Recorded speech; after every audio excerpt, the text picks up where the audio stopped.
The soft-spoken woman sitting in the back corner of the military briefing room had no idea that within the next 6 hours, her voice would echo across a battlefield and become the rallying cry that would save an entire battalion from certain annihilation. Staff Sergeant Maya Chen adjusted her worn combat boots under the metal folding chair, her fingers unconsciously tracing the scar that ran along her left wrist, a memento from Kandahar that most people never noticed.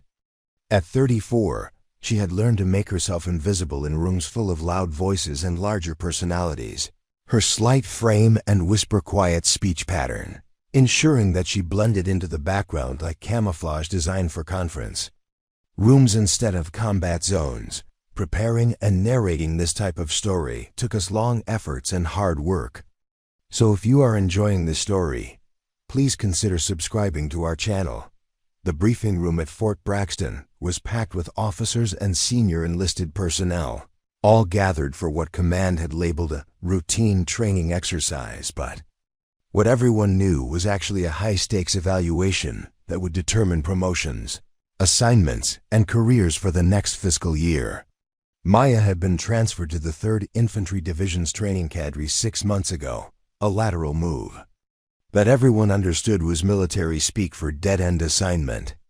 Her personnel file, thick with commendations from 3 combat deployments, also contained a single incident report that had effectively ended her advancement prospects and relegated her to teaching basic infantry tactics to new recruits who barely looked old enough to shave.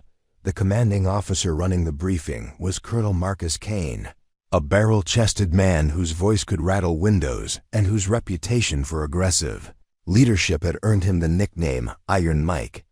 Throughout the division, he stood at the front of the room like a monument to military bearing, his uniform pressed to perfection and his silver eagles catching the harsh fluorescent light as he gestured toward the tactical map displayed on the digital screen behind him.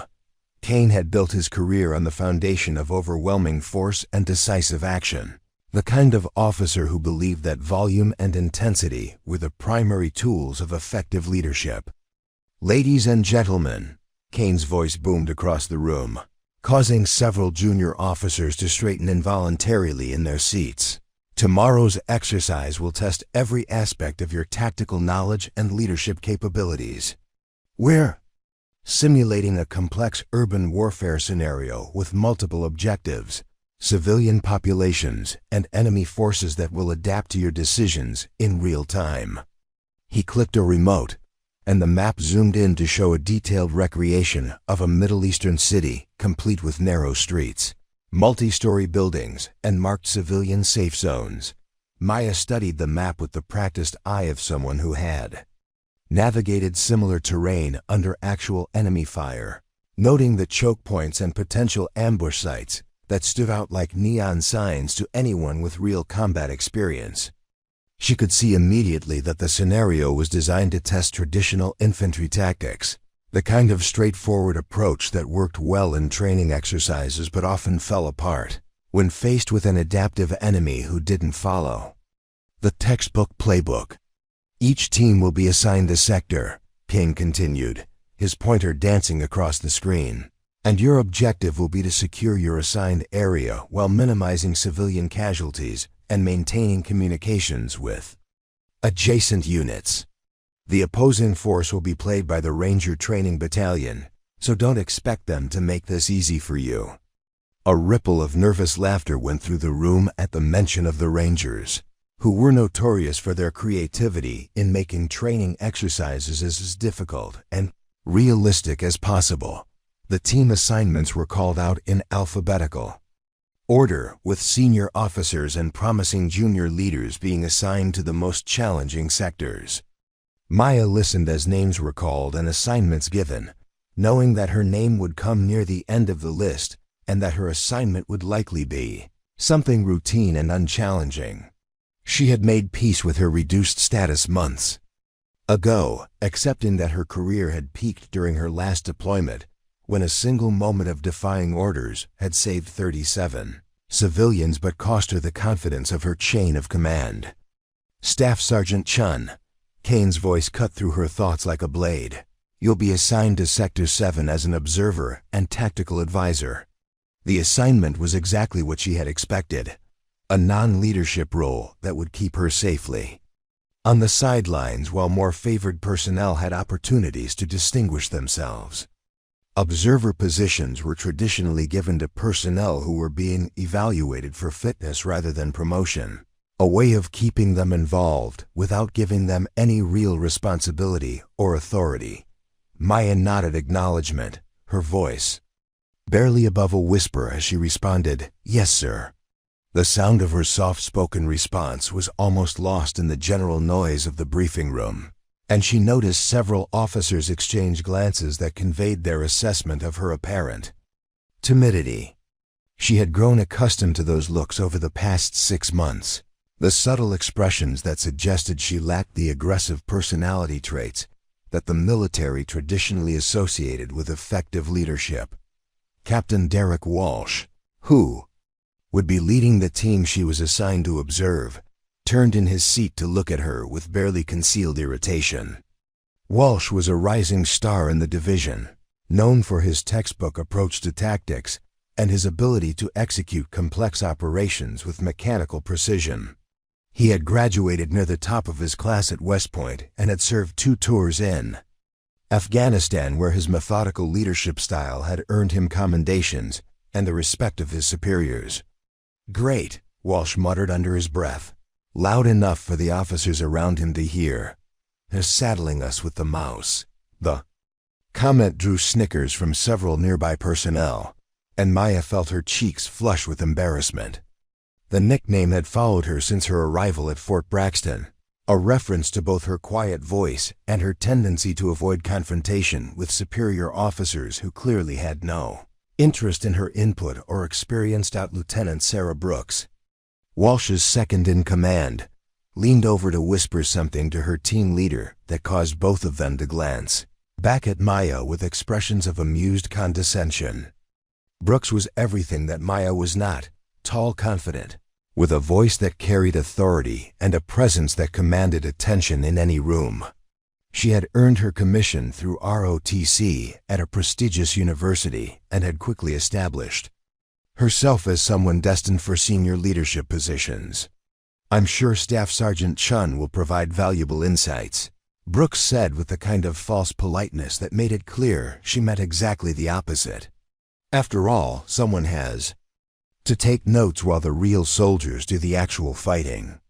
The comment was delivered with a smile that never reached her eyes, and Maya recognized the particular brand of dismissiveness that she had encountered countless times since her transfer to the training cadre. As the briefing continued with detailed explanations of rules of engagement, communication protocols, and evaluation criteria, Maya found herself mentally cataloging the tactical mistakes that she could already see forming in the planned approaches. Walsh's team was developing a strategy that relied heavily on overwhelming force and rapid movement, exactly the kind of approach that worked well against traditional enemies, but often resulted in heavy casualties when facing adaptive adversaries who used civilian populations as both shields and weapons. The exercise scenario was based on recent operations in urban environments where American forces had struggled against insurgent tactics that emphasized mobility, local knowledge, and the ability to blend seamlessly with civilian populations. Maya had lived through multiple deployments where she had seen firsthand how quickly conventional tactics could break down when facing enemies who refused to fight according to established rules and doctrines. During her second deployment to Iraq, she had been part of a unit that had walked into a carefully orchestrated ambush in the city of Fallujah. The insurgents had used a combination of improvised explosive devices, coordinated small arms fire, and civilian cover to pin down her platoon in a kill zone that had been designed specifically to exploit the predictable nature of American tactical responses. It was during that engagement that Maya had first discovered her ability to see patterns in chaos, to identify the underlying logic that governed seemingly random enemy actions. When her platoon leader had been killed in the initial moments of the ambush, Maya had taken command of the scattered and demoralized soldiers around her. Her voice, normally so quiet that it was barely audible in normal conversation, had somehow carried across the battlefield with a clarity and authority that had surprised everyone, including herself. She had organized a fighting withdrawal that had saved the lives of 23 soldiers and had resulted in her receiving the Bronze Star for Valor under fire. But it was during her third deployment to Afghanistan that Maya had truly understood the power of adaptive leadership and unconventional thinking. Her unit had been assigned to a remote outpost in Helmand Province, where they faced daily attacks from Taliban fighters who seemed to anticipate every move and counter every strategy that American forces employed. The conventional approach had been to respond to attacks with overwhelming firepower and aggressive pursuit. But Maya had recognized that this predictable response was exactly what the enemy was counting on. Instead of following established protocols, she had developed a strategy based on misdirection and patience, using small teams to gather intelligence while creating false patterns that led the enemy to expose themselves in carefully prepared kill zones. Her unconventional approach had reduced American casualties by 70%, while significantly increasing the number of high-value targets eliminated or captured. It was this success that had led to her most challenging assignment, a joint operation with Afghan security forces that was designed to eliminate a Taliban commander who had been responsible for coordinating attacks across 3 provinces. The mission had required working closely with local forces, whose loyalty was questionable and whose methods often conflicted with American rules of engagement. The operation had been a success from a tactical standpoint, with the target eliminated, and significant intelligence gathered about Taliban operations in the region. But the mission had also resulted in Maya making a decision that would define the rest of her career and ultimately lead to her current assignment in the training cadre at Fort Braxton. During the final phase of the operation, Afghan forces had identified a compound that they claimed contained high-value targets and weapons caches. The compound was located in a densely populated area where any military action would inevitably result in civilian casualties. Maya's orders had been clear: provide tactical support to Afghan forces and ensure mission success regardless of collateral damage considerations. But Maya's reconnaissance had revealed that the compound was actually a school where dozens of children were attending classes, and that the intelligence provided by Afghan forces was either deliberately falsified or catastrophically inaccurate. When she had attempted to halt the operation and verify the intelligence through proper channels, she had been overruled by superior officers who insisted that the mission proceed as planned. Faced with a choice between following orders that would result in the deaths of innocent children or defying her chain of command to prevent a tragedy, Maya had made the decision that would haunt her for the rest of her career. She had used her radio to warn the school of the impending attack, allowing teachers and students to evacuate before Afghan forces arrived at the compound. The mission had proceeded as planned, with Afghan forces discovering an empty building that contained no weapons, no intelligence, and no enemy combatants. Maya's warning had saved 37 lives, but it had also resulted in her being charged with disobeying direct orders and compromising operational security. The charges had eventually been reduced to a letter of reprimand, but the incident had effectively ended any possibility of advancement within the conventional military hierarchy. Now, sitting in the briefing room at Fort Braxton and listening to officers plan an exercise that would test their ability to lead soldiers in combat, Maya understood that her role had been reduced to that of a cautionary example. She was the quiet woman in the corner who had once been trusted with life and death decisions, but who had proven that she couldn't be relied upon to follow orders when the situation became morally complex. As Colonel Kane concluded the briefing and dismissed the assembled personnel, Maya remained in her seat for a moment longer than necessary, watching as the other officers filed out in small groups, their conversations animated with excitement about the upcoming exercise. She could hear Captain Walsh discussing his tactical approach with Lieutenant Brooks, their voices confident and assured as they planned their strategy for the next day's evaluation. Maya gathered her notebook and pen, the only equipment she would need for her role as an observer, and slowly made her way toward the exit. Tomorrow's exercise would be another opportunity for promising officers to demonstrate their leadership capabilities, while she watched from the sidelines and took notes that no one would ever read.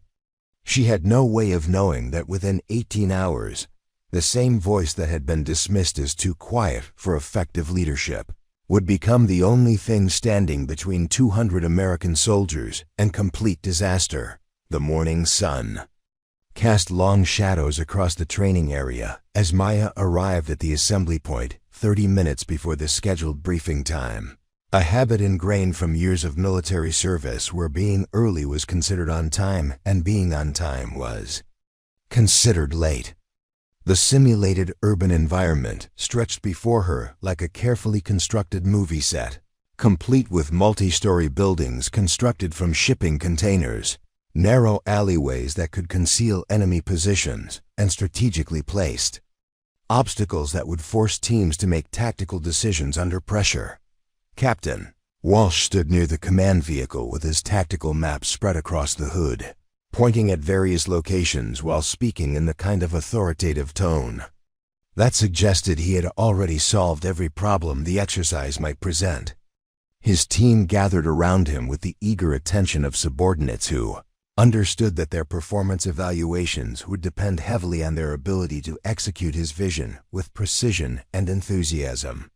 The key to this entire operation, Walsh was explaining to his assembled team, is speed and overwhelming force. We hit hard, we hit fast, and we don't give the opposing force time to organize any kind of effective resistance. His finger traced routes on the map with the confidence of someone who had studied the terrain extensively and believed he understood all the variables that would determine success or failure. Lieutenant Brooks nodded approvingly at her commanders' assessment, her own notebook filled with detailed notes about timing, communication protocols, and contingency plans that all seemed to assume the enemy would respond according to predictable patterns. The Rangers might have a reputation for creativity, she added, but they're still bound by the same tactical limitations as any conventional force. If we maintain the initiative and keep them reacting to our moves instead of implementing their own strategy, we should be able to secure our objectives well ahead of schedule. Maya positioned herself at the edge of the group, close enough to observe and take notes, but far enough away to avoid drawing attention to her presence. She had learned over the past 6 months that her input was neither requested nor welcome during planning sessions, and that attempting to contribute tactical insights would only result in polite dismissal or outright irritation from officers who viewed her as a relic from a previous era of military thinking. Sergeant First Class Michael Rodriguez, Walsh's senior enlisted advisor, was reviewing equipment manifests with the methodical precision of a logistics expert who had served multiple combat deployments. Rodriguez was a solid professional who had earned his position through years of reliable service and demonstrated competence, but Maya could see that his experience had been gained primarily in conventional operations where American forces maintained technological and numerical superiority over their adversaries. "We've got full communication capabilities," Rodriguez reported, including encrypted radios, GPS tracking for all personnel, and real-time video feeds from our reconnaissance drones. The opposing force might be able to disrupt some of our systems, but they won't be able to completely blind us or cut off our ability to coordinate between units.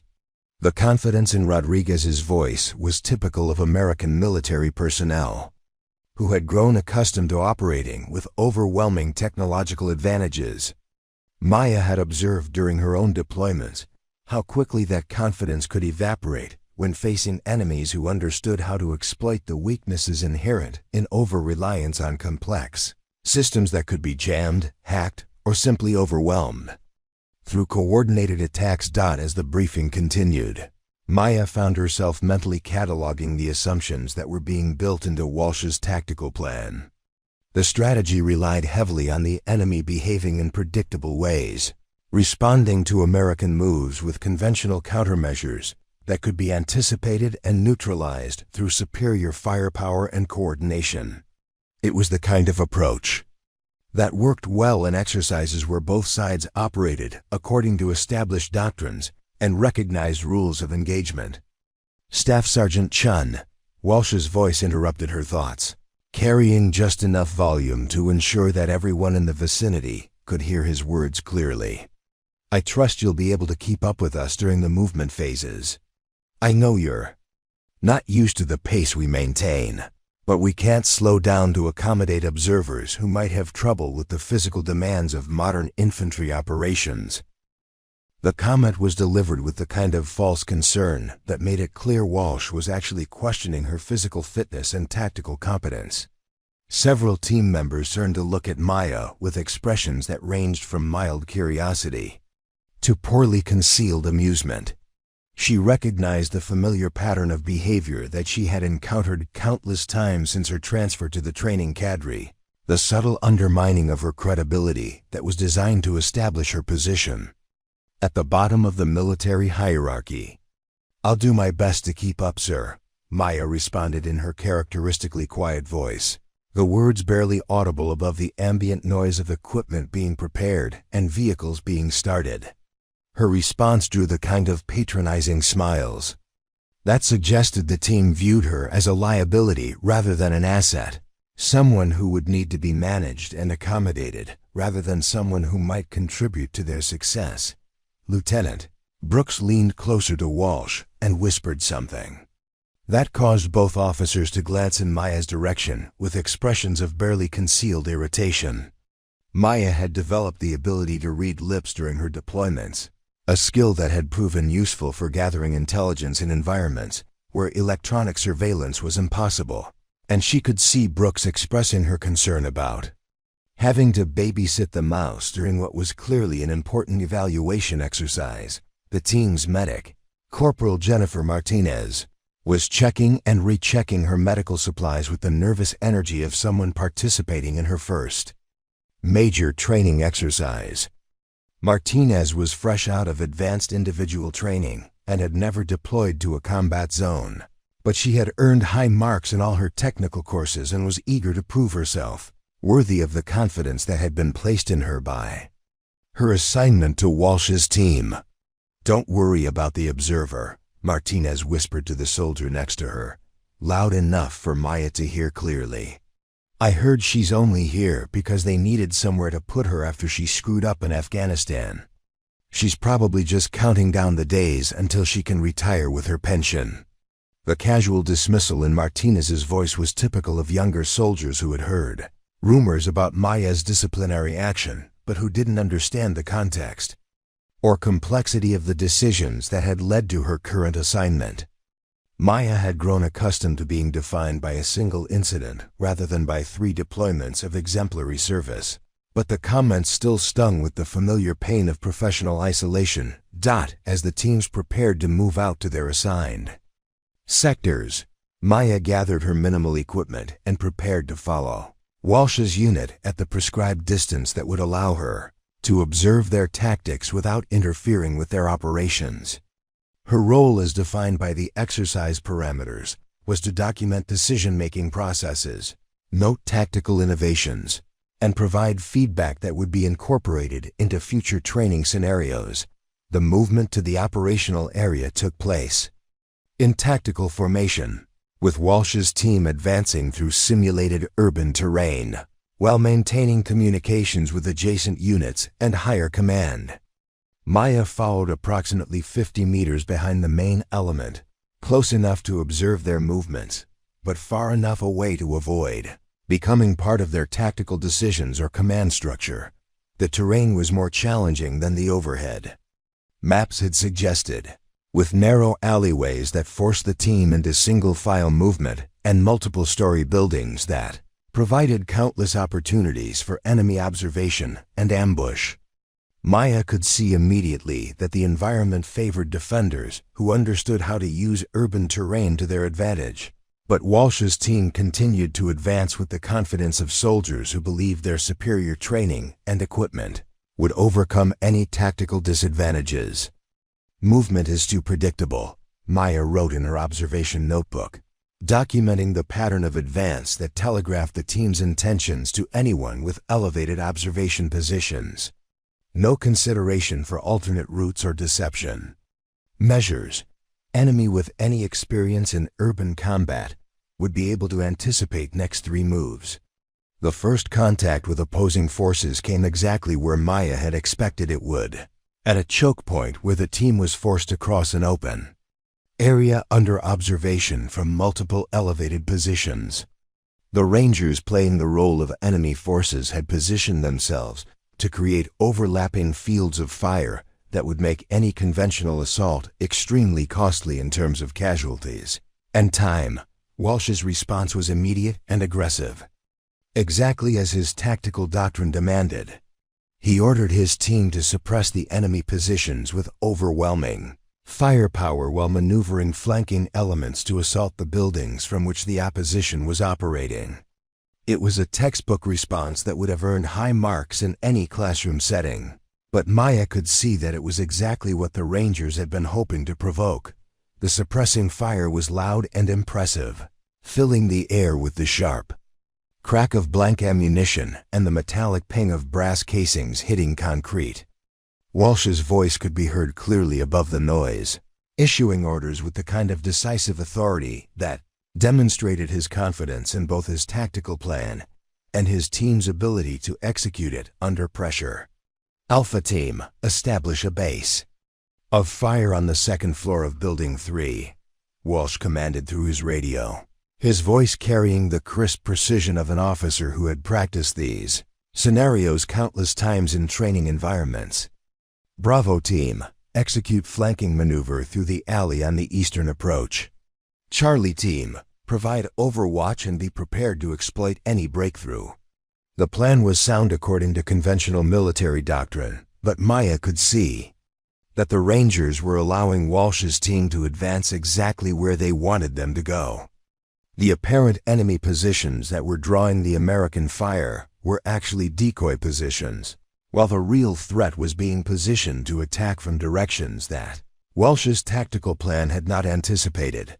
Lieutenant Brooks was coordinating the flanking maneuver with the kind of aggressive confidence that had earned her recognition as one of the division's most promising junior officers. Her team moved through the urban terrain with practiced efficiency, their movements coordinated and their communications crisp and professional. They reached their objective on schedule and reported ready to execute the assault phase of the operation. "This is Bravo Leader," Brooks reported through the radio network. "We are in position and ready to execute on your command." Her voice carried the excitement of an officer who believed she was about to achieve a significant tactical victory that would enhance her reputation and advance her career prospects. Maya watched the developing situation with growing concern, recognizing the signs of a carefully prepared ambush that was about to be sprung on American forces who had walked directly into a trap.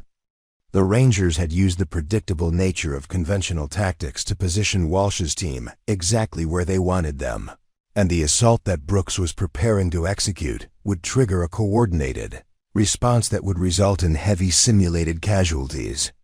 "Sir," Maya said quietly, approaching Walsh's position while the suppressing fire continued to pin down what the team believed were enemy positions, "I think you should consider the possibility that this is a deception operation.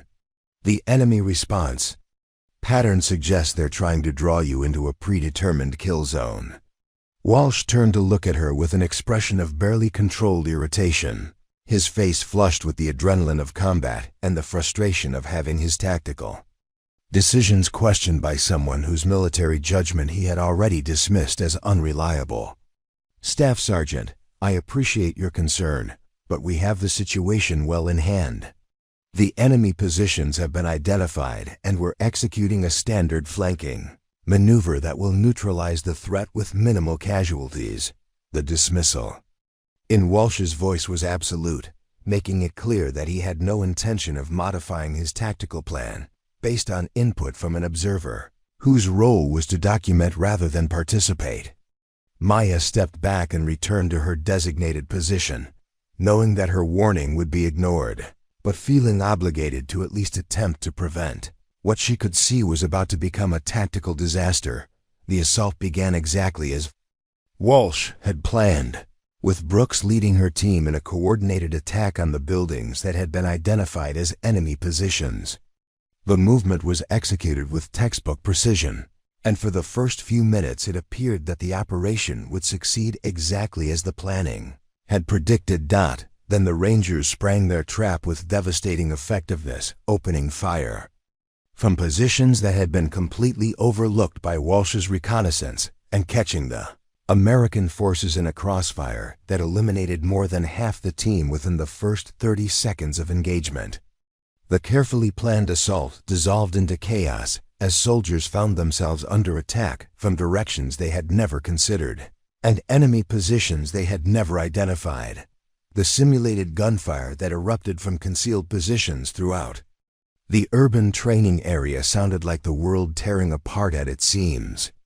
Maya watched from her observation position as Walsh's carefully planned assault disintegrated into complete chaos, with his team caught in a crossfire that had been orchestrated with the kind of tactical sophistication that only came from years of experience in actual combat operations. Lieutenant Brooks's voice crackled through the radio, with rising panic as her flanking element found themselves pinned down in an alley that had suddenly become a killing field. Alpha 6, this is Bravo leader. We are taking heavy fire from multiple positions, requesting immediate support. The confident authority that had characterized her earlier communications had been replaced by the strained urgency of an officer who had suddenly realized that her textbook tactics were proving inadequate against an enemy that refused to follow the expected script. Captain Walsh's response was immediate but predictable, calling for additional suppressing fire and attempting to coordinate a relief effort that would extract Brooks's team from their exposed position. His voice remained steady and professional, but Maya could hear the underlying tension that came from watching a carefully planned operation fall apart in real time. Bravo leader, maintain your position and continue suppressing enemy fire. Charlie, team is moving to provide flanking support from your eastern approach. The problem with Walsh's response was that it assumed the Rangers were operating according to conventional defensive patterns, where enemy forces would remain in fixed positions and respond to American maneuvers with predictable countermoves. Maya had seen this same tactical mindset lead to disasters in Iraq and Afghanistan, where insurgent forces used American predictability as a weapon against the very soldiers it was supposed to protect.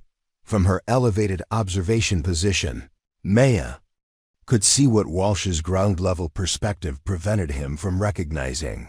The Rangers were using a fluid defensive strategy that allowed them to appear and disappear from firing positions, while maintaining overlapping fields of fire that could be shifted rapidly to respond to American movements.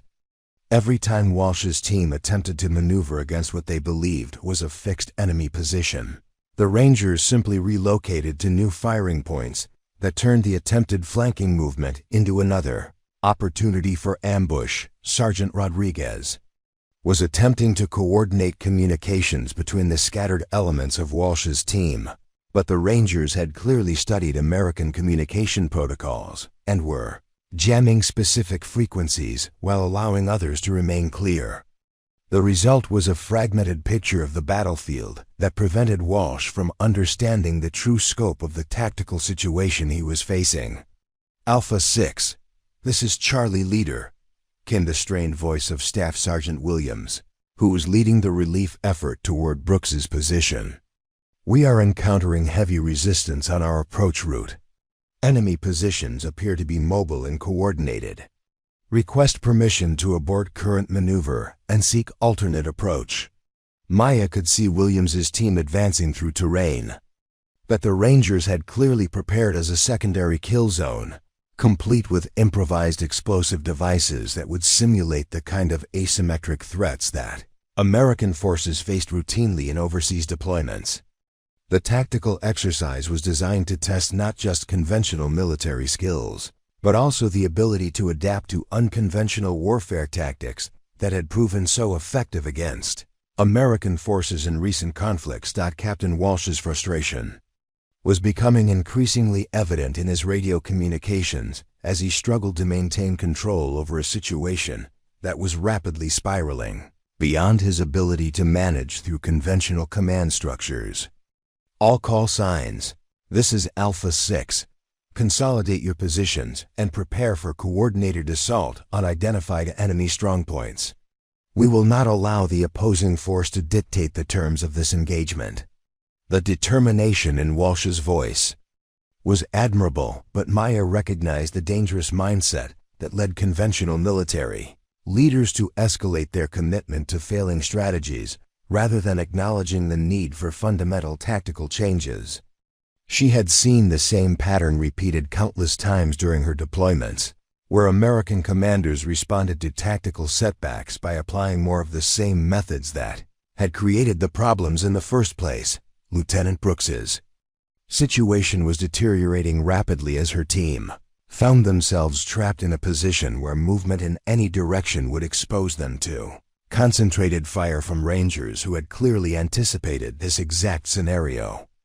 Her radio transmissions were becoming increasingly desperate as she realized that the relief force was also encountering heavy resistance and might not be able to reach her position before her simulated ammunition ran out.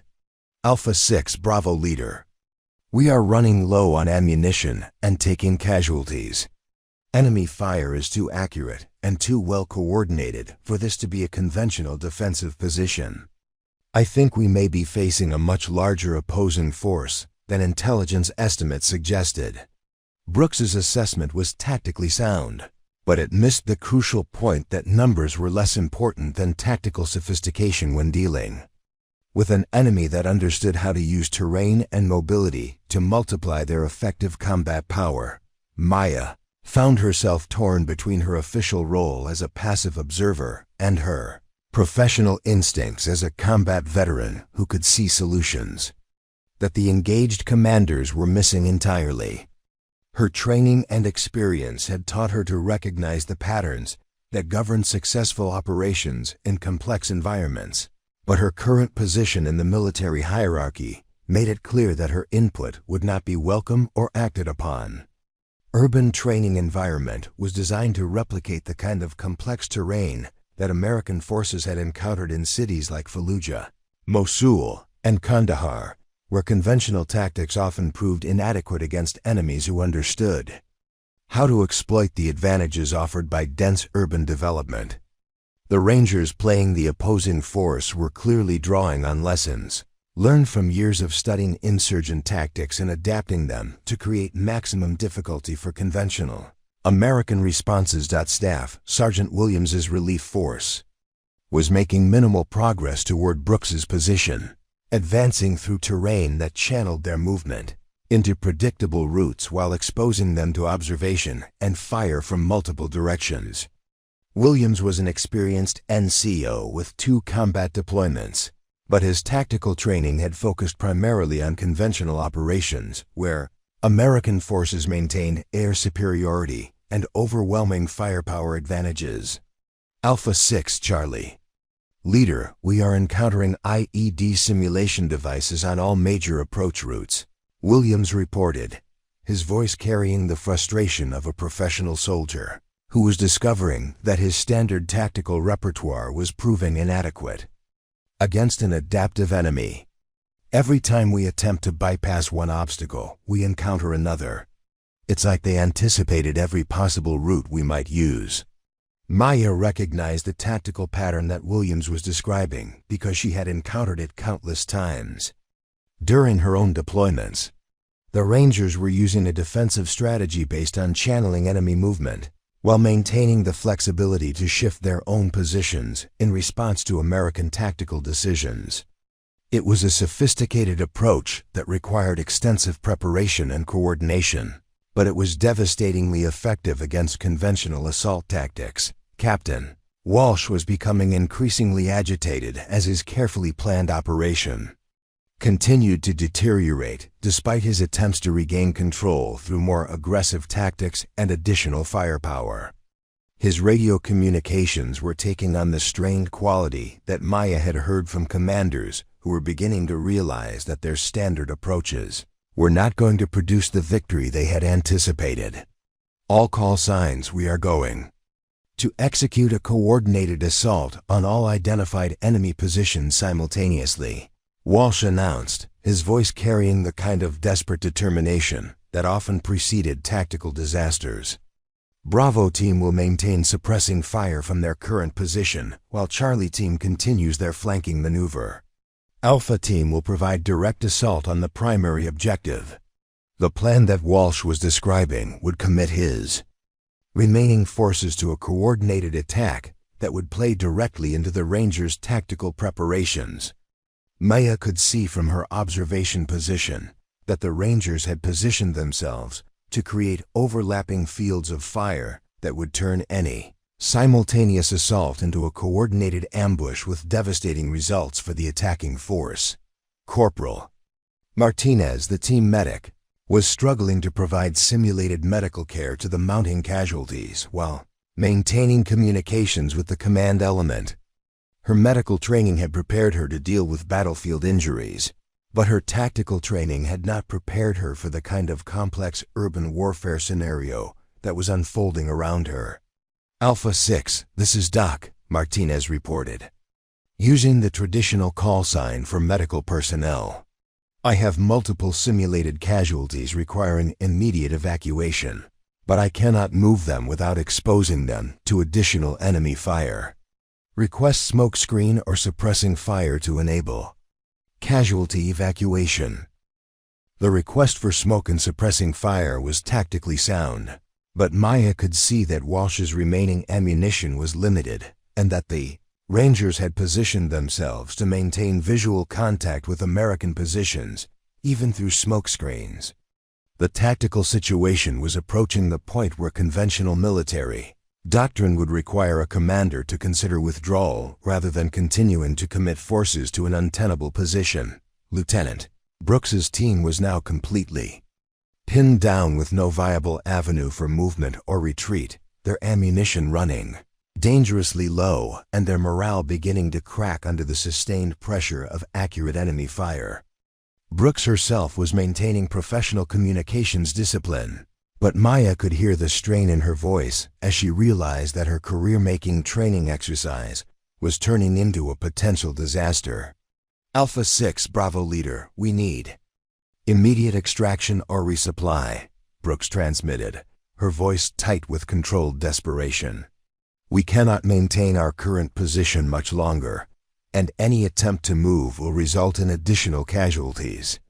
I recommend we consider tactical withdrawal to reassess our approach. The suggestion of tactical withdrawal was militarily sound, but Maya knew that Walsh's personality and career ambitions would make it extremely difficult for him to accept what would be perceived as defeat in a training exercise that was being closely observed by senior commanders. She had seen the same psychological pattern lead to tactical disasters in real combat operations, where commanders escalated their commitment to failing strategies rather than accepting short-term setbacks. Maya found herself unconsciously gripping her observation notebook as she watched the training exercise spiral toward a conclusion that would result in simulated casualties approaching 70% of Walsh's force.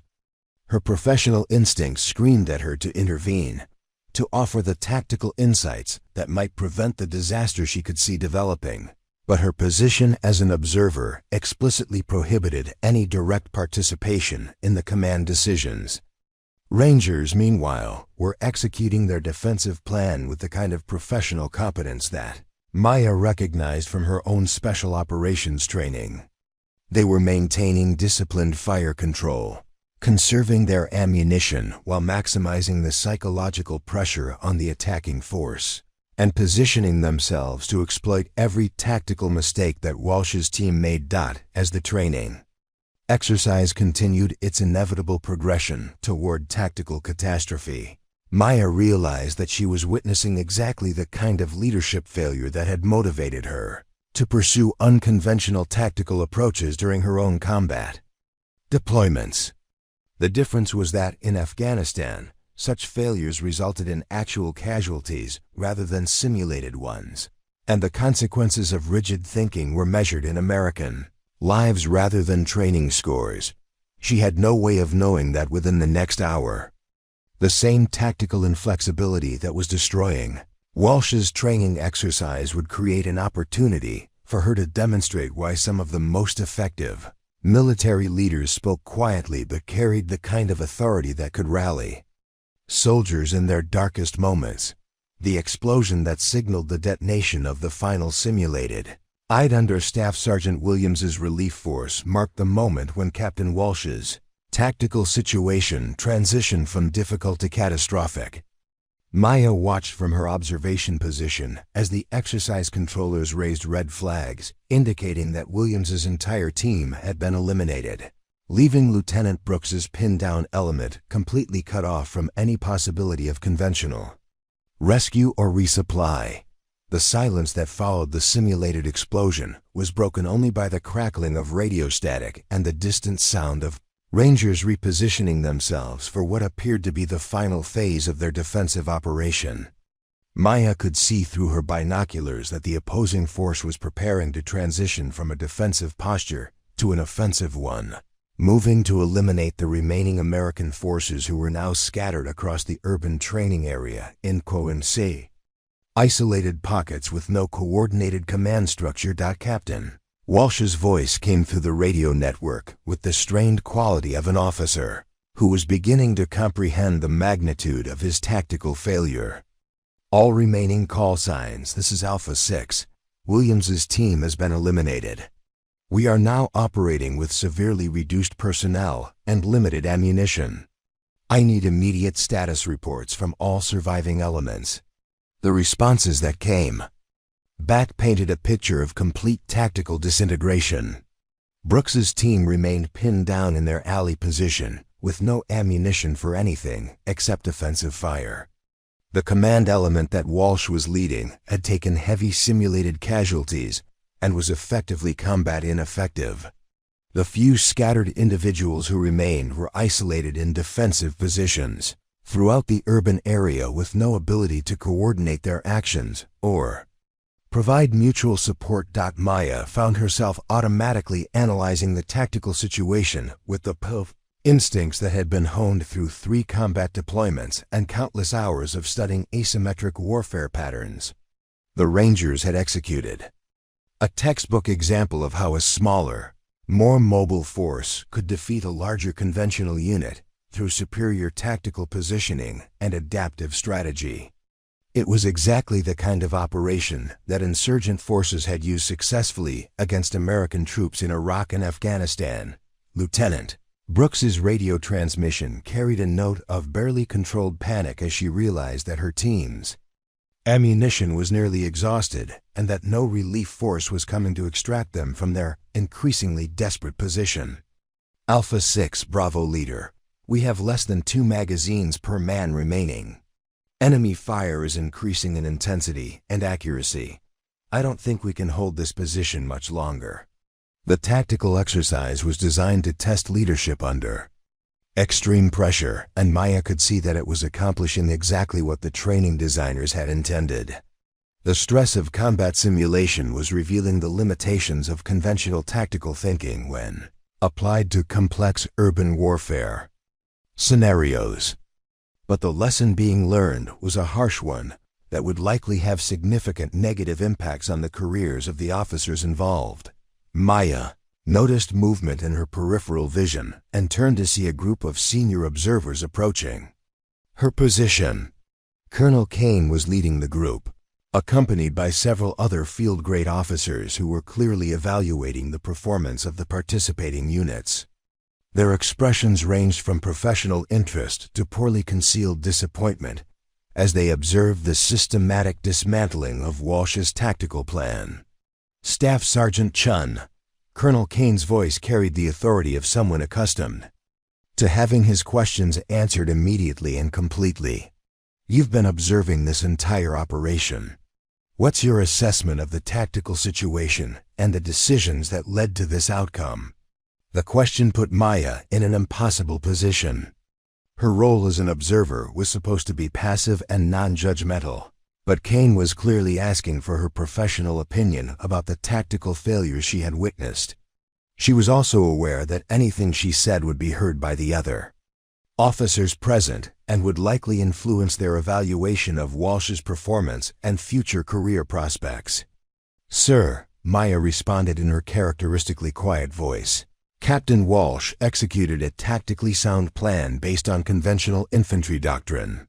The opposing force employed unconventional defensive strategies that exploited the predictable nature of standard American tactical responses." Her answer was diplomatic but accurate, acknowledging the competence of Walsh's planning while identifying the fundamental mismatch between his approach and the tactical reality he faced. "Colonel." Kane's expression suggested that he was not entirely satisfied with Maya's carefully neutral assessment. "That's a very polite way of saying that Captain Walsh walked his entire team into a carefully prepared trap," Kane observed, his voice carrying the kind of blunt assessment that senior officers used when they wanted to cut through diplomatic language and address tactical realities directly. Maya remained silent, understanding that any further comment would be interpreted as either defending Walsh's failures or criticizing his leadership, neither of which was appropriate for her position as an observer. But Kane was clearly not finished with his questioning, and his next words indicated that he was interested in more than just her assessment of what had gone wrong. "The interesting thing about this exercise," Kane continued, his eyes fixed on Maya's face as he spoke, "is that the Rangers are using tactics that were developed specifically to counter conventional American responses. These are the same kinds of strategies that our forces have encountered repeatedly in recent deployments. Tell me, Staff Sergeant, how would you have approached this tactical problem differently?" The question was clearly a test, designed to determine whether Maya's reputation for tactical innovation was based on actual competence or simply on lucky decisions made under pressure. Maya was aware that her answer would be evaluated not just by Kane, but by all the observing officers, and that her response could either enhance or further damage her already precarious position within the military hierarchy. "Sir," Maya said, her voice barely above a whisper, but carrying clearly in the relative quiet that had settled over the training area, "conventional tactics assume that the enemy will respond in predictable ways to American initiatives. Unconventional tactics assume that the enemy will use American predictability as a weapon against us. The successful approach would have been to deny the enemy the ability to predict our responses while forcing them to reveal their positions through deception and misdirection." Kane nodded slowly, his expression suggesting that Maya's answer had provided the kind of tactical insight he had been looking for. "That's exactly the kind of thinking that we need to be teaching our officers," he said, his voice carrying an undertone of frustration that suggested he was disappointed by the conventional approaches that had dominated the day's training exercise.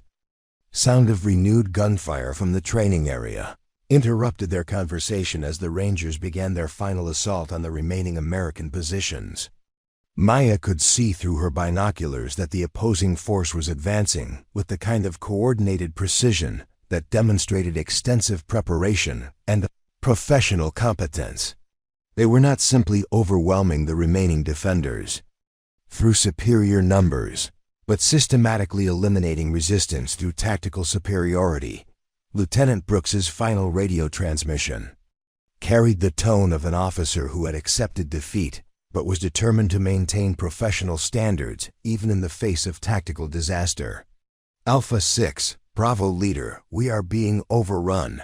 All personnel are simulated casualties.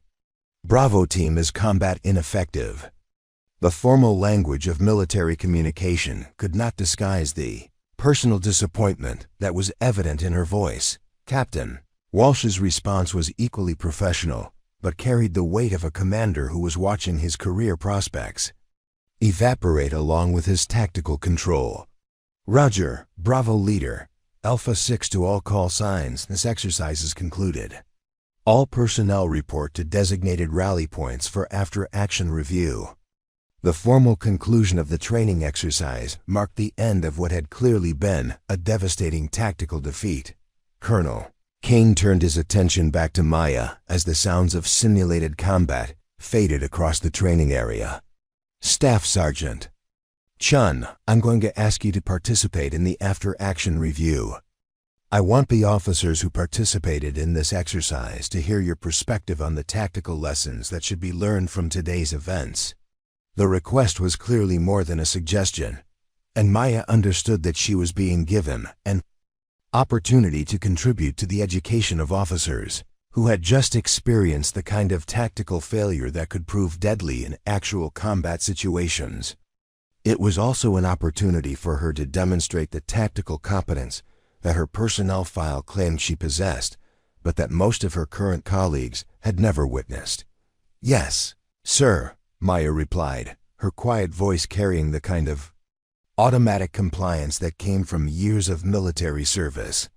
But she was also aware that the after-action review would put her in the position of critiquing the performance of officers who outranked her and who had already demonstrated their lack of respect for her. Tactical opinions as the various elements of Walsh's defeated force made their way to the designated rally point. Maya could see the dejection and frustration that characterized soldiers who had just experienced a comprehensive tactical defeat. The training exercise had been designed to be challenging, but the systematic nature of their failure suggested that fundamental gaps existed in their tactical education and preparation. The Rangers, who had served as the opposing force, were conducting their own after-action procedures with the satisfaction of professionals who had executed a complex plan with precision and effectiveness. Maya recognized several of the senior NCOs from her previous assignments, experienced combat veterans who understood exactly how to exploit the weaknesses in conventional American tactical approaches. Sergeant Major Patricia Davis, the senior enlisted advisor for the Ranger Training Battalion, approached Maya's position with the confident stride of someone who had spent decades teaching tactical lessons to officers who often preferred theory to practical experience. Davis had served multiple combat deployments and had earned a reputation for tactical innovation that was respected throughout the special operations community. "Chun," Davis said, using the informal address that was common among senior NCOs who had worked together in operational environments. "I heard you were assigned as an observer for this exercise. What did you think of the tactical approaches you witnessed today?" Maya understood that Davis was asking for her professional assessment as a fellow combat veteran rather than as a formal military observer. The question was an opportunity to speak candidly about the tactical failure she had witnessed without the diplomatic constraints that had characterized her earlier conversation with Colonel Kane. The American force executed conventional tactics with professional competence, Maya replied, her voice carrying the kind of measured assessment that characterized discussions between experienced military professionals.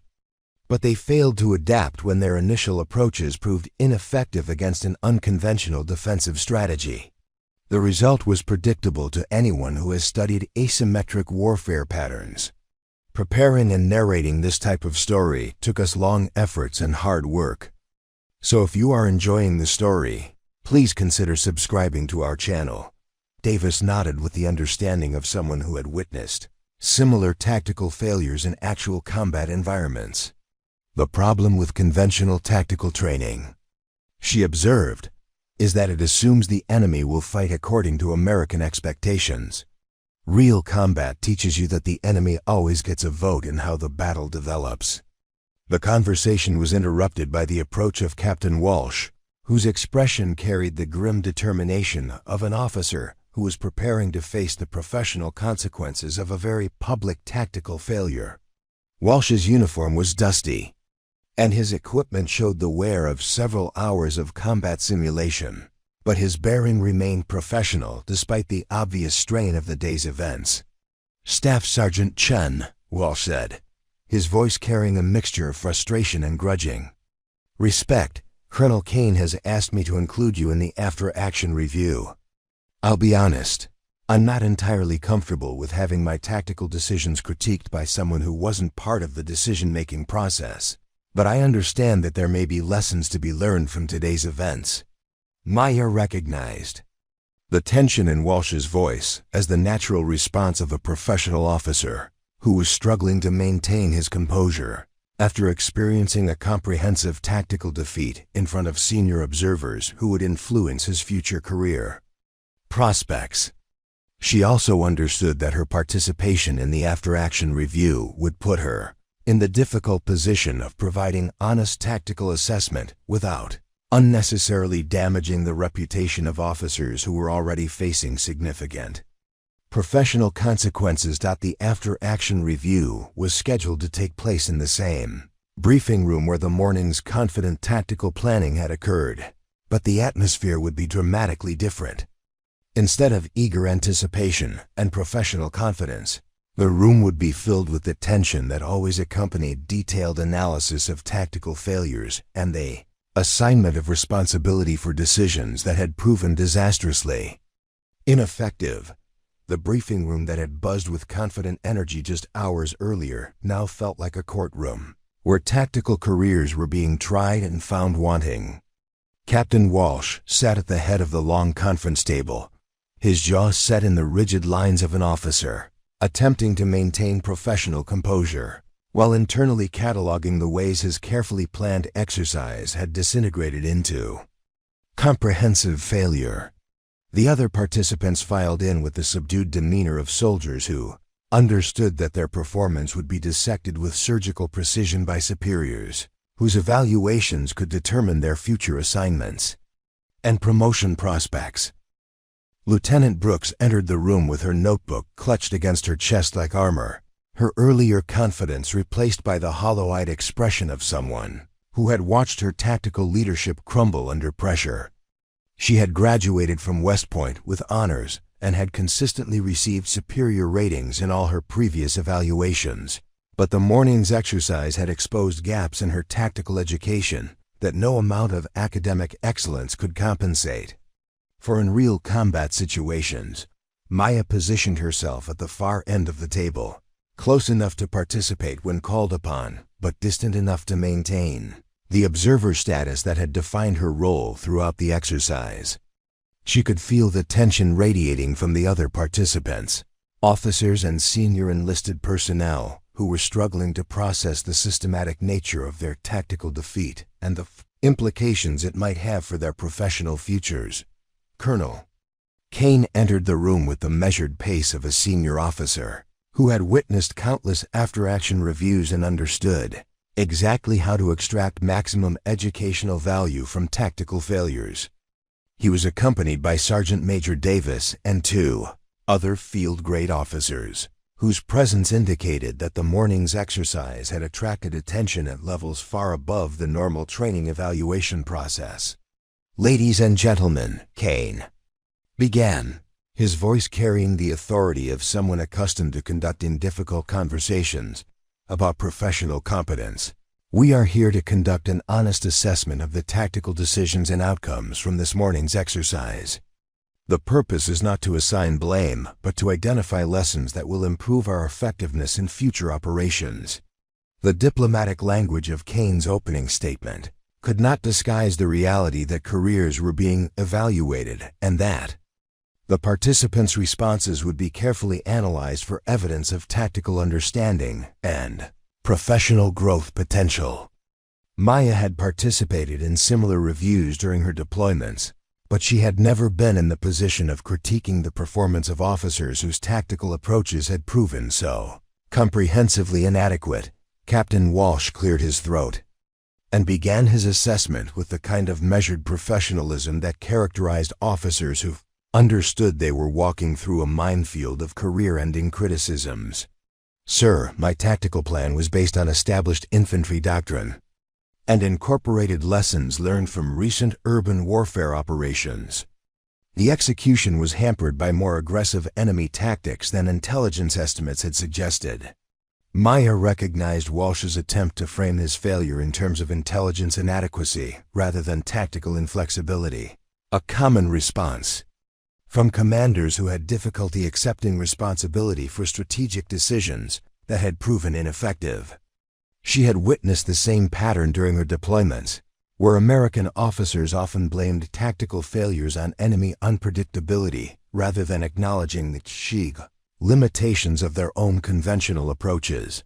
Kane's expression remained neutral, but Maya could see the subtle signs of dissatisfaction that indicated he was not impressed by Walsh's attempt to deflect responsibility for tactical decisions that had been entirely within his control. "Captain Walsh, the opposing force used tactics that are well documented in current military literature. Their approaches were unconventional, but not unprecedented. What specific aspects of their strategy did you find unexpected?" The question was designed to determine whether Walsh had simply been surprised by tactics he should have anticipated, or whether he lacked the tactical education necessary to recognize adaptive enemy strategies. Maya could see Walsh struggling to formulate a response that would demonstrate professional competence while acknowledging the systematic nature of his tactical failure. "Sir," Walsh replied after a moment of uncomfortable silence, "the enemy demonstrated a level of coordination and adaptability that exceeded the parameters we had prepared for.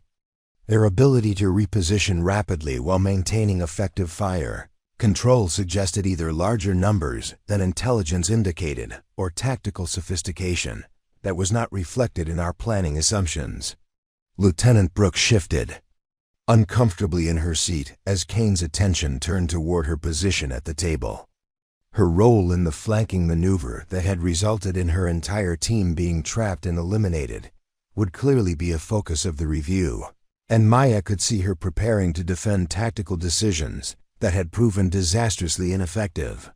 "Lieutenant Brooks," Kane continued, his voice maintaining the same measured tone that had characterized his questioning of Walsh, "your flanking maneuver was executed with professional competence, but it resulted in your team being isolated and ultimately eliminated. What factors contributed to that outcome?" Brooks straightened in her chair and responded with the kind of crisp professionalism that had earned her recognition as one of the division's most promising junior officers. "Sir, our reconnaissance indicated that the flanking route was clear of enemy positions. The opposing force must have repositioned after our initial assessment, creating an ambush situation that had not existed when we began our maneuver." Maya found herself unconsciously taking notes as she listened to Brooks's explanation, recognizing the same pattern of tactical thinking that assumed enemy forces would remain static while American units maneuvered against them. The lieutenant's response demonstrated tactical competence within conventional parameters, but revealed a fundamental misunderstanding of how adaptive enemies operated in complex urban environments. Sergeant Major Davis leaned forward slightly, her expression indicating that she was preparing to contribute observations that would likely prove uncomfortable for the exercise participants. Davis had spent her career working with special operations units that specialized in exactly the kind of unconventional tactics that had proven so effective against Walsh's conventional approach.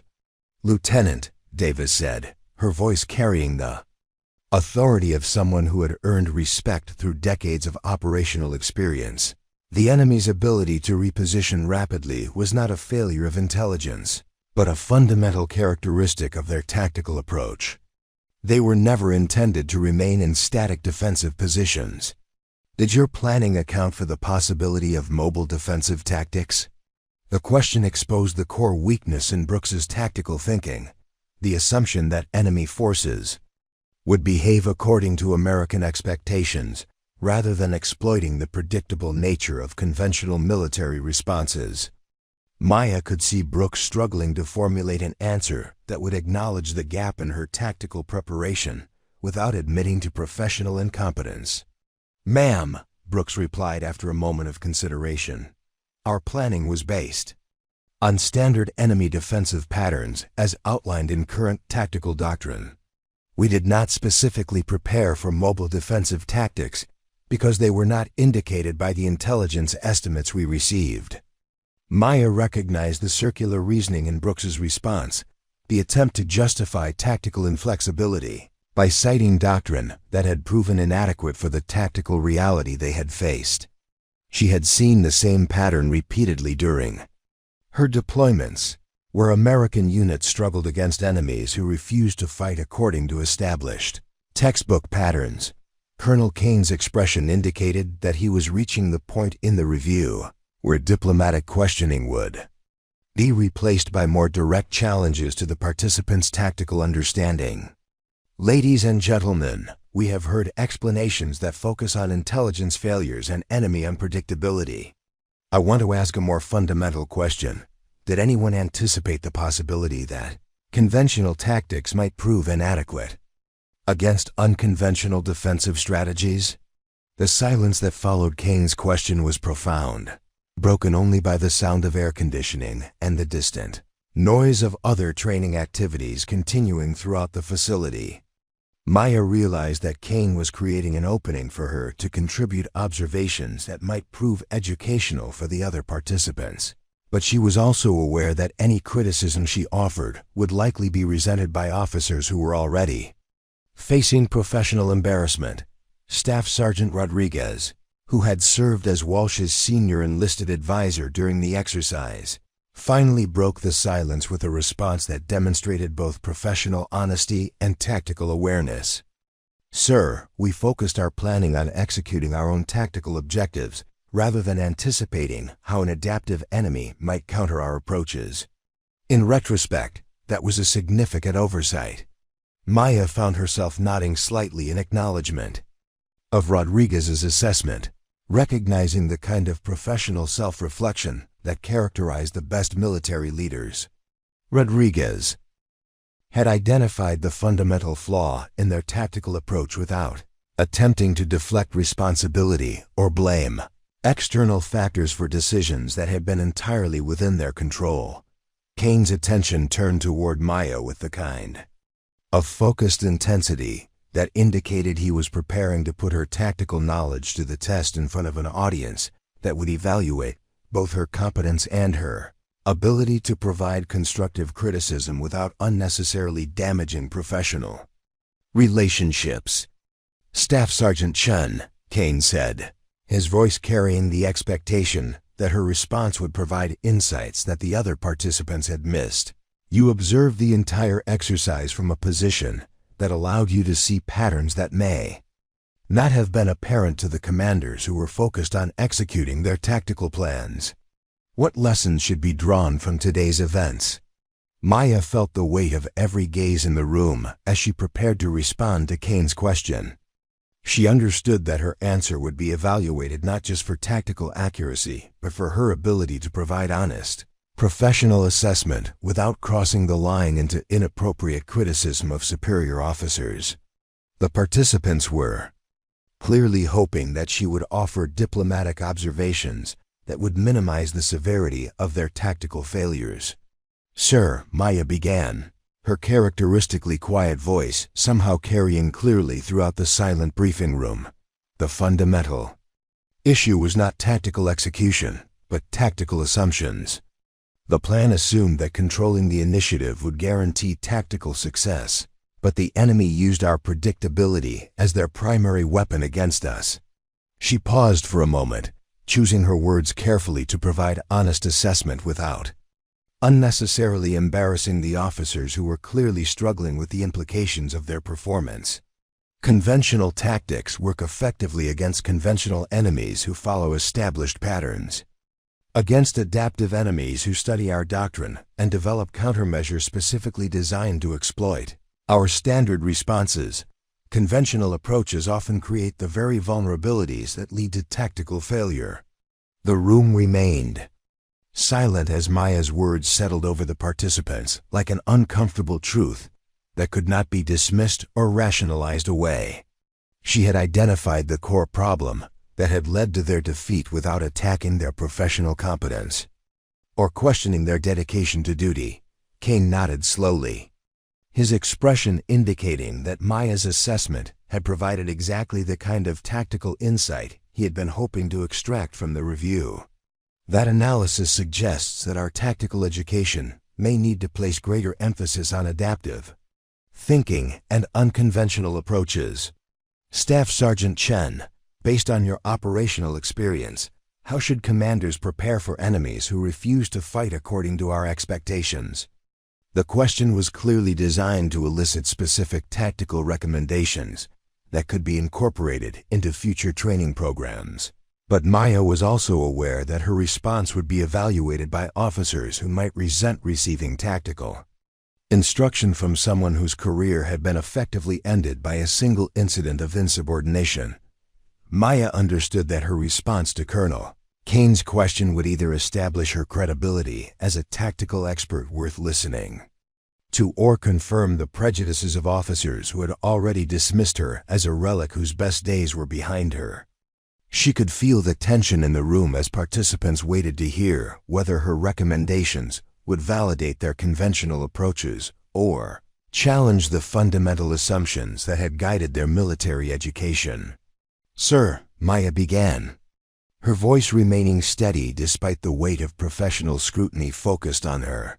"Adaptive enemies succeed because they force us to react to their initiatives rather than allowing us to impose our preferred tactical solutions. The key to defeating adaptive strategies is to deny the enemy the predictable responses they depend on while creating multiple dilemmas that force them to reveal their capabilities and intentions." Captain Walsh leaned forward slightly, his expression indicating skeptical interest in Maya's assessment.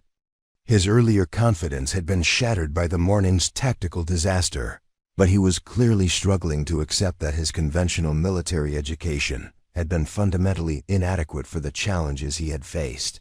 "Staff Sergeant," Walsh interjected, his voice carrying a note of professional challenge, "you're describing tactics that sound more like special operations approaches than conventional infantry doctrine. Most line units don't have the training or resources to implement the kind of unconventional strategies you're suggesting." Maya recognized the defensive tone in Walsh's response as the natural reaction of an officer who was being forced to confront the limitations of his tactical education.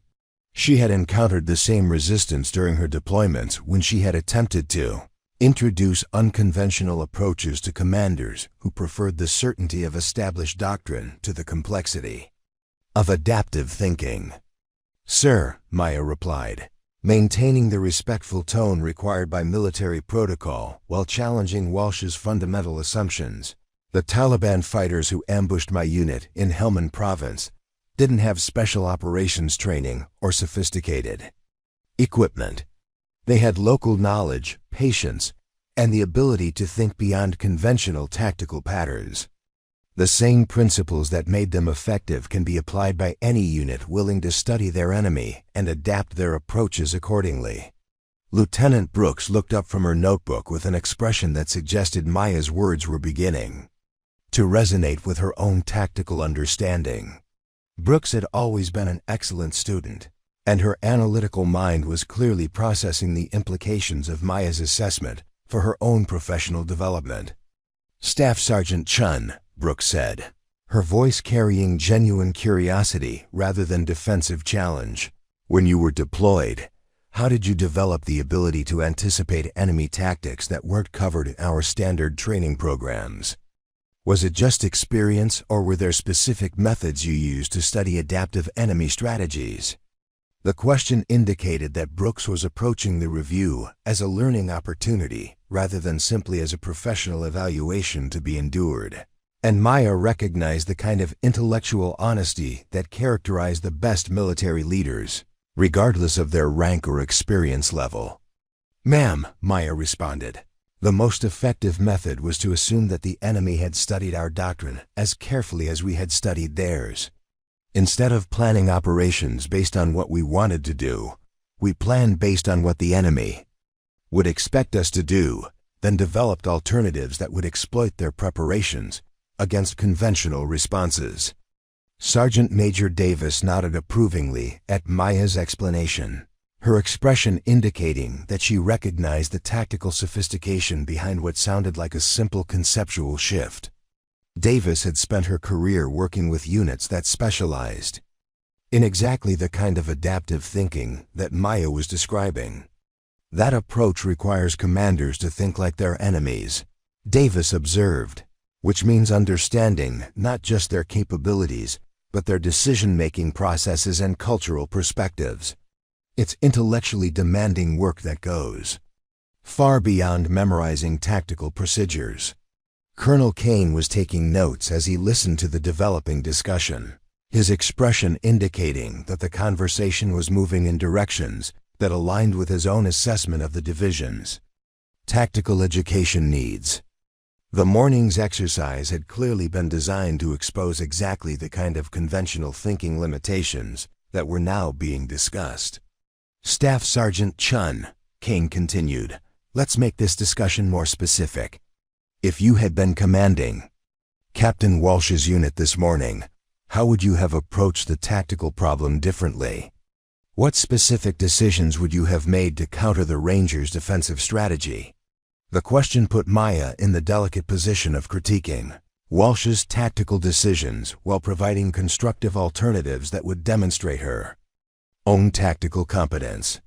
She was aware that her response would be evaluated not just for tactical soundness, but for her ability to provide professional feedback without unnecessarily embarrassing a superior officer. Maya stood and moved toward the tactical map that still displayed the urban training area where the morning's exercise had taken place. She studied the terrain features for a moment, her mind automatically analyzing the tactical options that had been available to Walsh's force and the decision points where alternative approaches might have produced different outcomes. Sir, Maya began, pointing to specific locations on the map.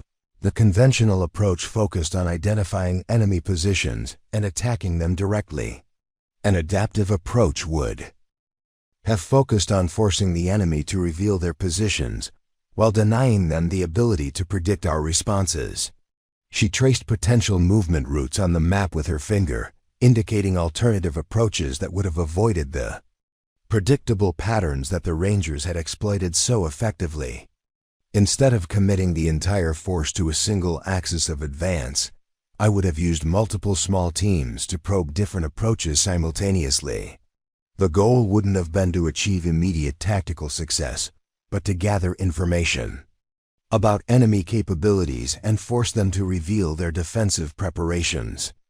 Captain Walsh studied the alternative approaches that Maya was describing, his expression indicating grudging interest in tactical concepts that challenged his conventional training. Despite his earlier skepticism, he was clearly intelligent enough to recognize the potential effectiveness of the strategies Maya was outlining. That approach would require accepting higher initial casualties in exchange for better intelligence, Walsh observed, his voice carrying the analytical tone of an officer who was genuinely considering tactical alternatives rather than simply defending his earlier decisions.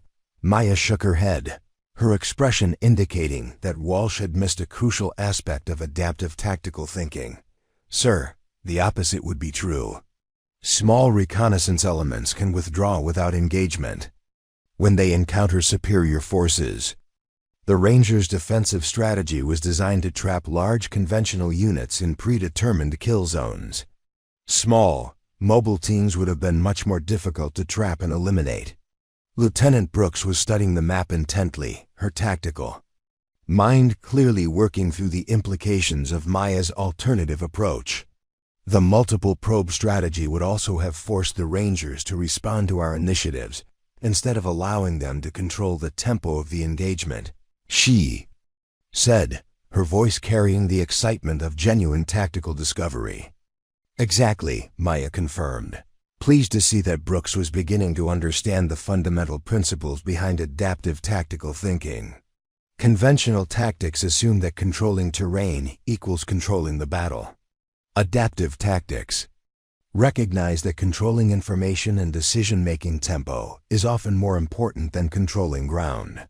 Sergeant Rodriguez had been listening to the discussion with the focused attention of an experienced NCO who understood that his professional development depended on learning from tactical failures rather than simply rationalizing them. "Staff Sergeant Chen," he said, "how do you train soldiers to think adaptively when most of their tactical education has focused on following established procedures?" The question addressed one of the fundamental challenges facing military education. Systems that had been designed to produce reliable execution of standard procedures rather than innovative responses to unprecedented situations. Maya had wrestled with the same challenge during her deployments when she had been forced to retrain soldiers whose conventional education had actually become a liability in adaptive combat environments. "Sergeant," Maya replied, "the key is to teach principles rather than procedures. Soldiers who understand why specific tactics work can adapt them to new situations. Soldiers who only know how to execute standard procedures become helpless when those procedures prove inadequate." Colonel Kane looked up from his notes with an expression that suggested Maya's comments were reinforcing conclusions he had already reached about the division's training needs. "Staff Sergeant Chen, your tactical approach requires a level of initiative and independent thinking that may conflict with traditional military emphasis on discipline and following orders. How do you balance adaptive thinking with command authority?" The question touched on the central tension that had defined Maya's entire military career, the conflict between tactical innovation and military hierarchy that had ultimately led to her disciplinary action and professional exile. She understood that her response would reveal her own philosophy about military leadership and the relationship between obedience and effectiveness. "Sir," Maya said carefully, "adaptive tactics require leaders who can provide clear intent while allowing subordinates the flexibility to achieve objectives through whatever methods prove most effective. It's not about disobeying orders, but about understanding the difference between following procedures and accomplishing missions." The distinction Maya was drawing addressed one of the most complex challenges in military leadership, the need to maintain command discipline while encouraging the kind of independent thinking that adaptive tactics required.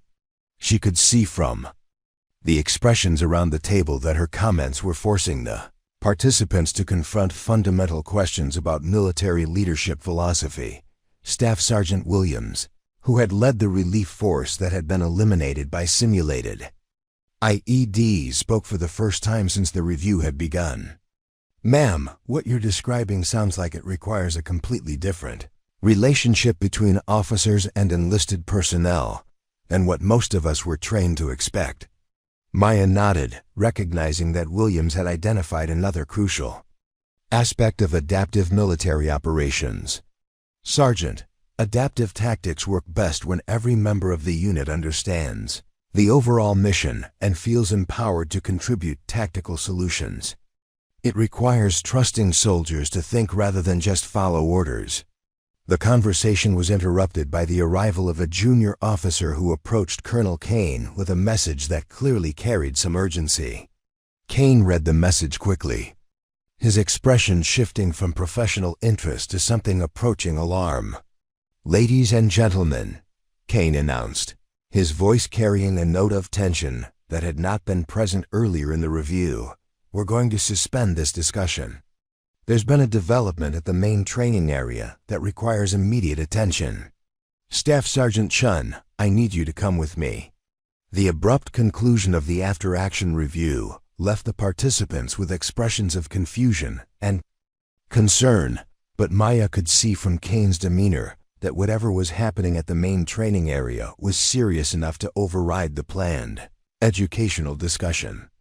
As she gathered her notes and prepared to follow Kane, she had no idea that she was about to face a situation that would test every tactical principle she had just been discussing the radio traffic that crackled through Colonel Kane's handheld device as they hurried toward the main training area carried the urgent, clipped tones of commanders dealing with a situation that had spiraled far beyond normal training parameters. Maya could hear multiple call signs reporting simultaneously, their voices overlapping in the kind of chaotic communications pattern that indicated a complete breakdown of command and control structures. Overlord 6, this is Eagle 2-1, we have approximately 200 personnel in full retreat from Sector 5. Repeat, organized withdrawal has deteriorated into complete rout. Multiple units abandoning equipment and positions without authorization. The voice belonged to a senior NCO whose professional composure was clearly being tested by whatever he was witnessing in the field. Kane's expression darkened as he absorbed the implications of the radio reports streaming in from across the training complex. What had begun as a routine multi-unit exercise designed to test coordination between different battalions had apparently transformed into something approaching a tactical disaster of unprecedented proportions. What the hell is happening out there? Kane muttered, more to himself than to Maya, but she could hear the frustration and concern in his voice as additional reports continued to paint a picture of systematic tactical failure across multiple units simultaneously. Maya listened to the radio chatter with the trained ear of someone who had spent years learning to extract tactical intelligence from fragmentary communications. The pattern emerging from the various reports suggested that multiple American units had encountered an opposing force that was employing exactly the kind of adaptive tactics she had been describing during the after-action review, but on a scale that exceeded anything typically seen in training exercises. Overlord 6, this is Thunder 47, my entire company is combat ineffective. Opposing force demonstrated capabilities that exceeded all intelligence estimates. Request immediate tactical guidance for remaining personnel in Sector 7. The voice carried the strained quality of an officer who was struggling to maintain professional composure while reporting comprehensive tactical failure. As they approached the elevated observation post that overlooked the main training area, Maya could see the reality behind the radio reports spread out across several square miles of simulated combat terrain. Scattered groups of soldiers were withdrawing from their assigned positions in patterns that suggested panic rather than organized tactical movement, abandoning equipment and positions that had taken hours to establish and prepare. Through powerful binoculars, Maya could observe individual soldiers and small groups moving across the training area with the unmistakable body language of troops who had lost confidence in their leadership and their mission. Some were running outright, while others moved in the cautious, nervous manner of personnel who expected to be attacked from any direction at any moment. Sweet Jesus, Kane breathed as he surveyed the tactical situation through his own binoculars. This isn't a training exercise anymore. This is a complete breakdown of unit cohesion and command authority. We've got companies that should be coordinating their movements instead running away from each other. Maya focused her binoculars on specific groups of retreating soldiers, noting the way their movement patterns revealed the psychological state of troops who had been systematically outmaneuvered by an enemy that had exceeded all their expectations. The Rangers serving as opposing force had clearly evolved beyond their role as training adversaries and had become something approaching a genuine threat to American tactical confidence. The radio brought additional reports that painted an increasingly grim picture of tactical disintegration across the entire training complex. Overlord 6, this is Sabre 1-6. My battalion has suffered 60% simulated casualties and is unable to maintain defensive positions. Opposing force is demonstrating coordination and tactical sophistication that suggests either significantly larger numbers than briefed or tactical capabilities that exceed standard training parameters.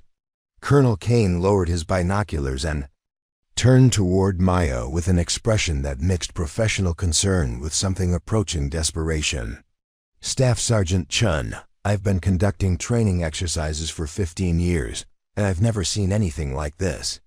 We have battalion level units being systematically dismantled by what's supposed to be a company-sized opposing force. Maya continued studying the tactical situation through her binoculars, her mind automatically analyzing the patterns of movement and the implied tactical relationships between the various groups scattered across the training area. What she was observing confirmed her earlier assessment that conventional American tactical approaches were fundamentally inadequate when facing adaptive enemies who understood how to exploit predictable responses. "Sir," Maya said quietly, her voice carrying the analytical tone of someone who is processing tactical information rather than reacting emotionally to unexpected developments. "The opposing force is using exactly the strategies we discussed during the after-action review. They're forcing our units to react to initiatives that exploit conventional tactical assumptions." Kane's radio crackled with another urgent transmission that carried the desperate quality of a commander who was watching his entire operational plan disintegrate in real time. "Overlord 6, this is Mustang 7-2. I have lost communication with 3 of my 4 companies. Last known positions indicated they were being systematically eliminated by small teams, using mobility and coordination to achieve local superiority at multiple points simultaneously." Maya recognized the tactical pattern being described in the radio reports because she had encountered similar situations during her deployments to Iraq and Afghanistan. The Rangers were demonstrating exactly the kind of adaptive warfare that insurgent forces had used so effectively against American conventional units, but they were doing it with the training and equipment advantages that came from being part of the American military system. "Sir," Maya said, her voice gaining urgency as she began to understand the full implications of what they were witnessing, "this isn't just a training failure. This is a demonstration that our entire conventional tactical education is fundamentally inadequate for modern warfare conditions. The Rangers are showing us what happens when adaptive tactics are employed by forces with American-level training and equipment."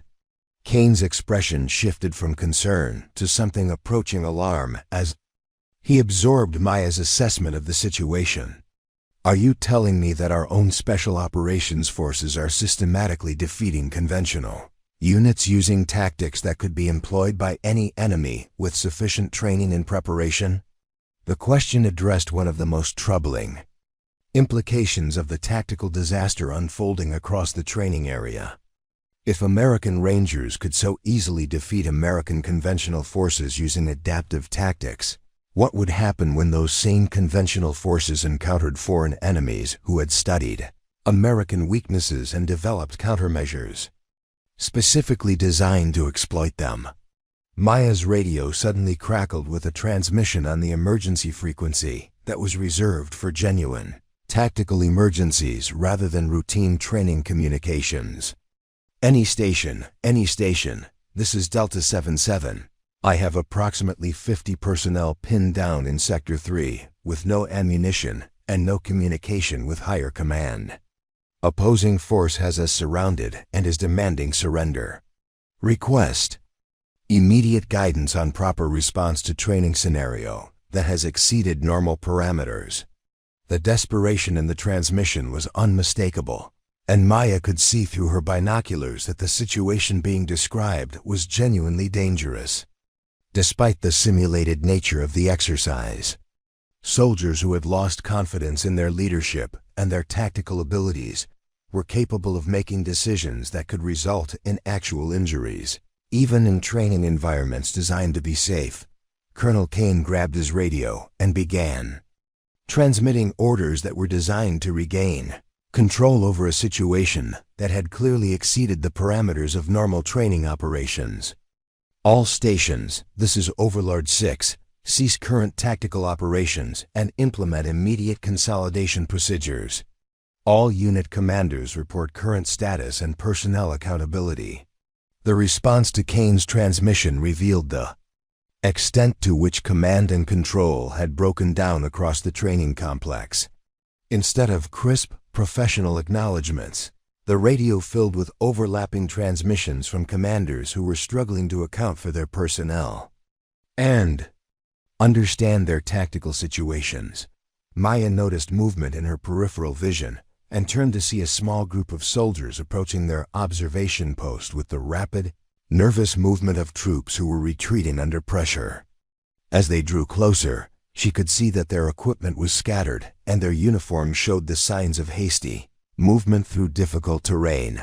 The senior soldier in the approaching group was a staff sergeant whose name tape read Morrison, and whose expression carried the haunted quality of someone who had experienced something that challenged his fundamental understanding of military operations. Morrison and his soldiers reached the observation post and immediately sought cover, their eyes constantly scanning the surrounding terrain for threats that might be following them. "Sir," Morrison reported to Colonel Kane, his voice carrying the strained quality of professional military discipline applied to a situation that exceeded normal training parameters. "My squad was separated from the main body during contact with opposing force. We've been moving for 3 hours without communication or resupply. The enemy is everywhere, sir. They know where we're going before we know where we're going." Kane studied Morrison's expression and demeanor with the analytical gaze of a senior officer who was trying to understand how a routine training exercise had produced this level of psychological impact on experienced soldiers. "Staff Sergeant Morrison, describe the tactical situation you encountered. What capabilities did the opposing force demonstrate that exceeded your expectations?" Morrison's response revealed the systematic nature of the tactical superiority that the Rangers had demonstrated throughout the training exercise. "Sir, they anticipated every move we made. Every time we tried to maneuver, they were already positioned to counter our approach. Every time we tried to establish defensive positions, they attacked from directions we hadn't considered. It was like fighting an enemy that could read our minds." Maya recognized Morrison's description as a perfect example of what happened when conventional tactical approaches encountered adaptive strategies that had been specifically designed to exploit predictable patterns of American military behavior. Morrison and his soldiers had experienced firsthand the psychological impact of facing an enemy that consistently stayed one step ahead of their tactical decisions. The radio brought another transmission that indicated the scope of the tactical disaster was continuing to expand beyond anything that had been anticipated by the exercise planners. "Overlord 6, this is Phoenix 2-2. I am the senior surviving officer from 2nd Battalion.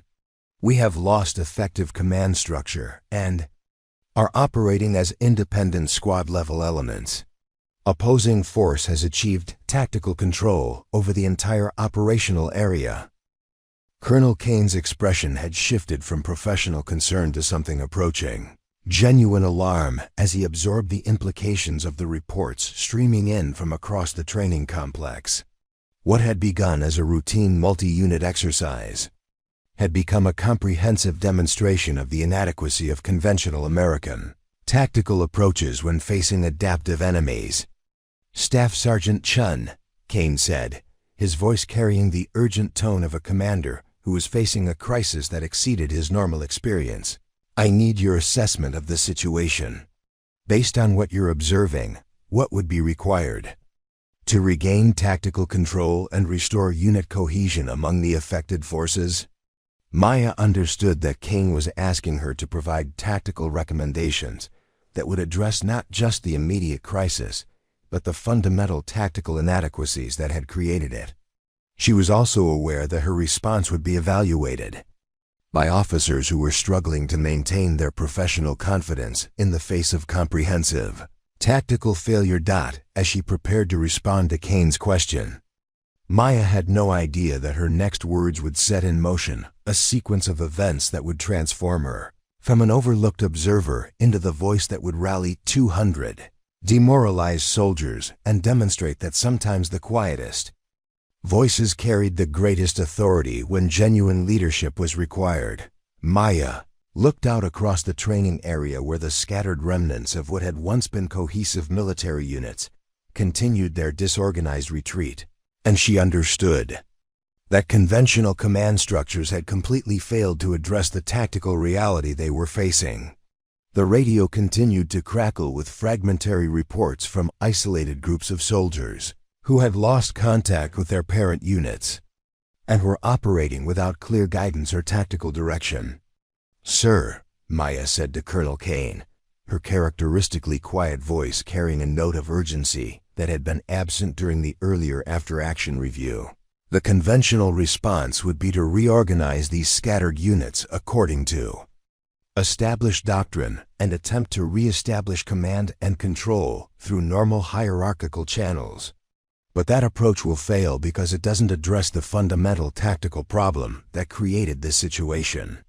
Kane's expression indicated that he was prepared to listen to unconventional recommendations, his earlier confidence in standard military procedures having been shattered by the systematic failure of every conventional approach that had been attempted throughout the day. "What do you recommend, Staff Sergeant?"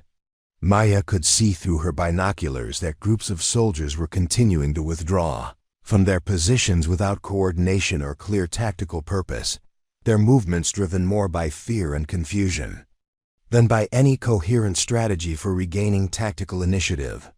The psychological impact of being consistently outmaneuvered by the Rangers had created a crisis of confidence that could not be addressed through normal command channels.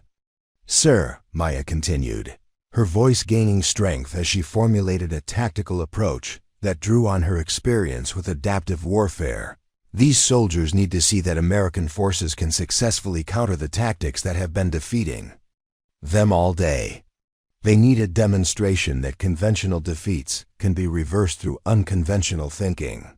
Staff Sergeant Morrison and his soldiers were listening to Maya's conversation with Colonel Kane, their expressions indicating desperate hope that someone might provide tactical guidance that would allow them to regain their professional confidence and military effectiveness. Morrison had spent his entire career following established procedures, and the day's events had challenged his fundamental understanding of military competence. "Ma'am," Morrison interjected, his voice carrying the strained quality of a professional soldier who was struggling to maintain composure, "we've tried everything we know how to do. The enemy is too fast, too coordinated, too smart. They're making yous look like amateurs out there." Maya recognized the psychological state that Morrison was describing because she had encountered it during her own deployments when American units first encountered adaptive enemy tactics that exceeded their conventional training. The solution required not just tactical innovation, but also the kind of leadership that could restore confidence among soldiers who had begun to doubt their own capabilities. Colonel Kane's radio suddenly transmitted an emergency call that carried the unmistakable urgency of a commander facing immediate danger. "Overlord 6, this is Warrior 1-1. I have approximately 40 personnel surrounded in Building Complex Charlie. Opposing force is demanding immediate surrender. My soldiers are asking if this is still a training exercise or if we should treat this as a real tactical situation." The transmission revealed that the training exercise had reached a psychological tipping point where soldiers were beginning to question the artificial boundaries that separated simulation from reality. Maya understood that this moment represented either an opportunity to demonstrate effective leadership or a crisis that could have lasting implications for the confidence and tactical competence of everyone involved. "Sir," Maya said to Kane, her voice carrying the quiet authority that had once allowed her to command soldiers in actual combat situations, "give me a radio and permission to coordinate a tactical response. I can show these soldiers how to turn their conventional training into adaptive advantages." Kane studied Maya's expression for a moment, clearly weighing the risks of allowing someone whose career had been effectively ended by insubordination to take tactical control of a crisis situation. But the continued deterioration of the situation across the training area made it clear that conventional approaches were not going to resolve the tactical disaster they were witnessing. "Staff Sergeant Chen," Kane said, handing her his command radio, You have tactical control. Show me what adaptive leadership looks like." Maya accepted the radio with the calm confidence of someone who had spent years learning to extract tactical advantage from apparently hopeless situations. She understood that her next actions would either validate her tactical philosophy or confirm the professional judgments that had relegated her to observer status. All stations, this is Ghost Actual," Maya transmitted, using a call sign that acknowledged her unofficial status while claiming the authority necessary to coordinate tactical operations. Her voice, normally so quiet that it was barely audible in normal conversation, somehow carried clearly through the radio network with an authority that immediately commanded attention. The radio fell silent as scattered groups of soldiers throughout the training area heard an unfamiliar voice claiming tactical control with the kind of confident authority that they had not heard from their own commanders all day. Maya could see through her binoculars that movement patterns were already beginning to change as soldiers stopped their retreat and waited for tactical guidance. "Listen carefully," Maya continued, her voice gaining strength and carrying the unmistakable tone of someone who had earned the right to give orders through demonstrated competence rather than rank alone. "You have been defeated today, not because you lack courage or skill, but because you have been fighting according to rules that your enemy does not follow. That changes right now." Staff Sergeant Morrison was staring at Maya with an expression of amazement as her quiet voice transformed into something that seemed to fill the entire training area with purpose and direction. The soldiers around him had straightened unconsciously, their body language shifting from defeated retreat to attentive readiness for orders. "All personnel currently in withdrawal. Halt your movement and establish defensive positions at your current locations," Maya commanded, her voice carrying across the training area with clarity that seemed to cut through the confusion and fear that had dominated communications all day. "You are no longer retreating. You are now the foundation of a counterattack that will demonstrate what American soldiers can accomplish when they stop fighting the enemy's battle and start fighting their own." Colonel Kane was watching Maya's performance with fascination, observing the way her tactical communications were producing immediate changes in the behavior and positioning of scattered soldiers throughout the training area. The authority in her voice was creating exactly the kind of command presence that conventional leadership had failed to establish all day. "Ghost Actual, this is Warrior 1-1, came the response from the surrounded unit. "We are surrounded and outnumbered. How do you propose we break contact when the enemy controls all approaches to our position?" Maya's response carried the tactical confidence of someone who had faced similar situations in actual combat and had learned that conventional disadvantages could become adaptive advantages when approached with the right mindset. "Warrior 1-1, you are not surrounded. You are in a target-rich environment where the enemy has concentrated their forces in predictable positions. Prepare to demonstrate why concentrated enemy forces are vulnerable to coordinated American firepower." The transformation in radio communications was immediate and dramatic.